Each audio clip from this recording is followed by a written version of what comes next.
21 সালে ভোটের পরে কেন্দ্রীয় মানবাধিকার কমিশন এসেছিল কোর্টের নির্দেশে 19টা গুন্ডার নাম বলে গেছে, তার মধ্যে 3টে গুন্ডা জেলে আছে, কেষ্ট মন্ডল, শাহজাহান শেখ, জ্যোতিপ্রিয় মল্লিক নাম তার বালু।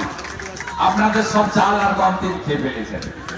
আর ওপারে সাতক্ষীরা, বাংলাদেশে সব সাতক্ষীরাতে পাচার করেছে শাহজাহানকে। 3টে জেলে গেছে, এখনো 16টা বাইরে আছে। এই 16টার মধ্যে 2টো নাম আছে এই জেলা, শকত মোল্লার নাম আছে, জাহাঙ্গীরের নাম আছে।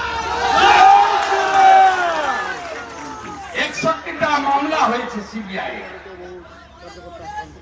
61টা মামলা হয়েছে। আসতে পয়লা বৈশাখ আসেনি, চৈত্র মাস চলছে, সব ভোট করে দেবো। রাতারাতি এসব হবে না। এবারে 6 জন করে কেন্দ্রীয় পুলিশ প্রতি বুথে ওয়েব ক্যামেরা থাকবে, যে সামনে বেরোতে পারবেন বেরোবেন, আর যে বেরোতে পারবেন না সামনে ওদেরকে চোখ মারবেন, ভিতরে গিয়ে পথে টিপে দিবেন।